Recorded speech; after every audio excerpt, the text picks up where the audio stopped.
Ho ho ho les amis, bienvenue sur l'atelier d'Adrien. Aujourd'hui on se retrouve pour un nouveau jour de décoration et on va utiliser une petite boîte pour vous faire une petite déco pour votre sapin. Vous allez voir ça tout de suite. Alors pour cette décoration, moi j'ai utilisé une petite boîte de nourriture pour chat au cas de retirer la décoration et la colle avec un petit peu de Wine Spirit. Alors évidemment vous n'êtes pas obligé d'utiliser ce genre de boîte, vous pouvez utiliser une boîte de thon tout bêtement, mais aussi des boules en plastique. Si vous avez des boules pour les arbres dans un plastique assez souple, vous pouvez voir de faire un trou à l'intérieur.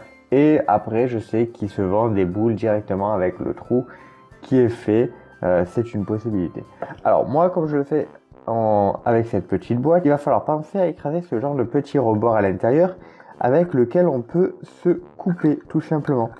Donc avec une petite pince, on fait gentiment tout le tour de la boîte. Voilà, une fois que le rebord est bien écrasé à l'intérieur, on va avoir besoin de poncer un petit peu notre boîte. Vous voyez là, la texture est complètement différente d'ici, qui est très lisse.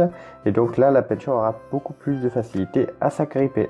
Alors on essuie ensuite la boîte avec un petit chiffon ou serviette humide, histoire de pouvoir récupérer toute la maille de fer que vous avez gratter. Donc là maintenant la peinture va pouvoir s'agripper plus facilement sur votre boîte. On va donc commencer par peindre l'extérieur de la boîte avant de s'occuper de notre intérieur où on va faire quelques trucs un petit peu spéciaux. Alors je vais le peindre en gris. La couleur peut vous paraître un peu triste, mais c'est parce que par la suite je vais y mettre des paillettes tout à l'extérieur en gris.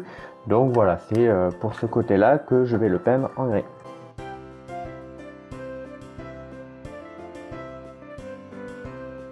Voilà, une fois que c'est peint, on va le faire sécher et je pense que je vais utiliser un sèche-cheveux pour accélérer les choses. Voilà, c'est sec, donc je vais pouvoir faire une deuxième petite couche tranquillement.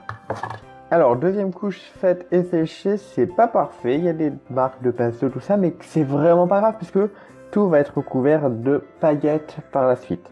Nous, ce qui va nous intéresser là tout de suite, ça va être l'intérieur. L'intérieur, on va le peindre et je vais faire un bleu très clair, très pâle, simplement sur tout l'intérieur en premier lieu.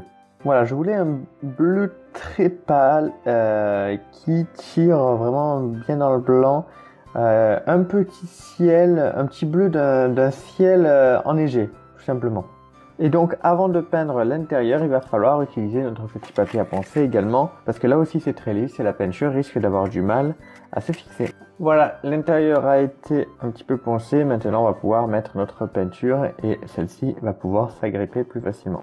Donc voilà, c'est fait, je vais le faire sécher. Vu la couleur que c'est, je pense que je vais avoir au moins pour 3 couches à faire, si c'est pas plus. Alors une fois que c'est fait, vous pourriez presque vous arrêter là en matière de peinture. Il reste un petit détail à faire, mais on fera après, parce que moi, avant ça, je veux faire un autre truc qui n'est vraiment pas obligatoire, mais c'est voilà, c'est moi, j'ai envie de le faire. Alors je vais réutiliser le gris qu'on a utilisé pour faire le contour, en fait, à l'intérieur.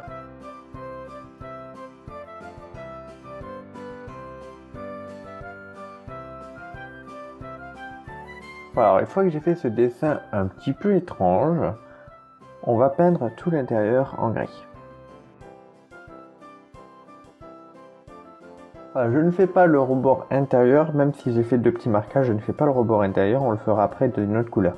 Donc là, on va faire une petite couche, on va laisser un petit peu sécher, je vais faire une deuxième couche, principalement sur le bas, c'est pas très important, mais principalement sur le haut. Alors, une fois que c'est fait, il va nous falloir un peu de blanc. Et là, il va falloir être le plus précis possible. Donc, on met pas beaucoup de peinture sur la pointe. On fait le haut de nos montagnes. Et oui, ce sont des petites montagnes que l'on a fait.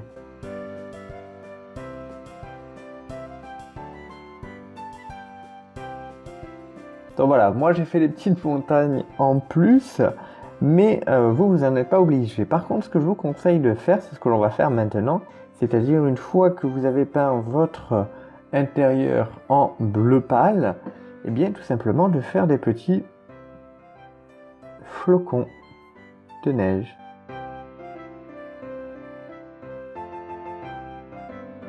Voilà, c'est fait, j'ai fait les petits flocons de neige partout. Finalement là devant j'ai mis du blanc, vous inquiétez pas, c'est voulu. Là de là à là aussi j'ai mis du blanc, il n'y a pas de problème, c'est voulu.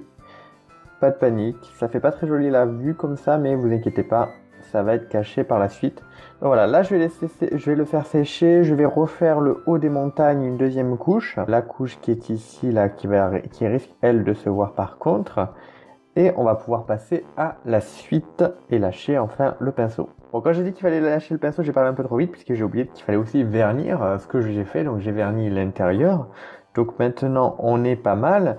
Maintenant on va pouvoir s'occuper de la suite. Pour la suite, personnellement, j'ai acheté ce genre de petit sapin. Voilà, j'ai payé ça 2 € ou 2,50 € je crois. Et donc je vais pouvoir les mettre à l'intérieur, pouvoir faire du relief. Mais attention, vous n'êtes pas obligé d'acheter un petit sapin. Mais c'est tout bête, mais par exemple avec de la pâte à sel ou avec des perles de différentes tailles, vous pouvez faire un petit bonhomme de neige que vous pouvez mettre aussi à l'intérieur. Voilà, moi j'ai trouvé ces petits arbres très sympathiques, donc je me suis dit je vais en prendre un et je vais le mettre à l'intérieur de ma création. Je vais donc commencer par coller ce petit arbre. Donc maintenant qu'on a collé notre arbre, il va falloir cacher le socle, mais aussi cette peinture que l'on a fait. Et pour ça, j'ai utilisé tout bêtement du coton. Ben oui, le coton ça fait un peu neige.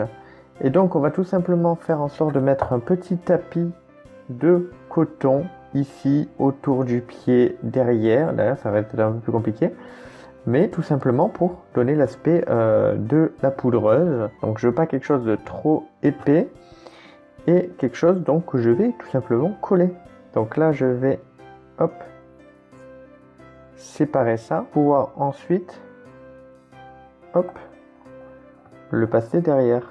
Alors je n'ai évidemment pas besoin de le coller de partout, hein. Je ne vais pas m'amuser à mettre de la colle derrière le sapin pour pouvoir coller mon coton. Il suffit de le coller à l'avant et sur les côtés et ça fera très bien l'affaire. Je pense que je vais donner un petit effet 3D qui sort un peu de notre peau. Alors autre chose que j'aurais pu faire par exemple, c'est si vous voulez, vous mettez un sapin sur le côté, le grand, et comme ça on le réduit en fait, on le coupe plus petit, on retire les branches et on fait un plus petit sapin à côté. Mais voilà, j'y ai pas pensé plus tôt et comme ça me va aussi très bien. Donc là, qu'est-ce qu'il me reste à faire? Du vernicole tout autour et y faire couler des paillettes, un peu comme pour les boules en poule qu'on a fait précédemment. Donc je fais ça et je fais la fixation et on sera bon.